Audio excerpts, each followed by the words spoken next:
একজন মা কিভাবে এতটা স্বার্থপর হতে পারে আমি সত্যিই জানি না।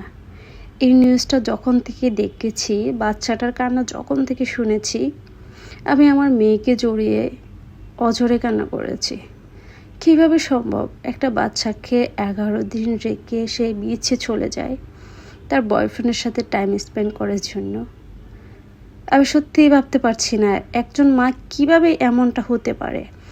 আমরা তো একটা বাচ্চা একটু আঘাত পেলেই কতটা কষ্টে, কতটা জর্জরিত হয়ে যায়। আর এই মা যদি বাচ্চাটা দায়িত্ব নিতেই বা না পারে, তাহলে ওকে জন্ম দিলই বা কেন?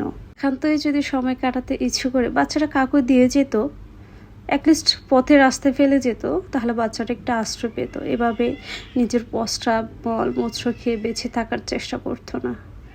সত্যি এটা অসম্ভব লেভেলের কষ্টদায়ক একটা বিষয়। এটা যখন থেকে শুনেছি, যখন থেকে বাচ্চারা ছোট্ট একটা ভিডিও দেখেছি, সেটা দেখার পর সত্যি কান্না থেমে রাখতে পারি নাই। 16 মাসের একটা বাচ্চা কিভাবে তার নিজের প্রাণ হারিয়েছে, কি কষ্টে না তার প্রাণটা গেল, কিভাবে না চেষ্টা করেছে, কত না মাম্মি মাম্মি করেছে। মাম্মি ডাকটা শুনলেই তো কলিজা ছিঁড়ে যায়। আর তো কিছুর পরে অনেকেই মহিলা একটু অনুতপ্ত না, যখনই তার শাস্তি ঘোষণা করা হয় তখন নাকি সে কান্না করেছে। সত্যি আর কিছু বলার নেই, এতটুকুই বলবো, আল্লাহ যেন সবাইকে হেদায়েত দান করে।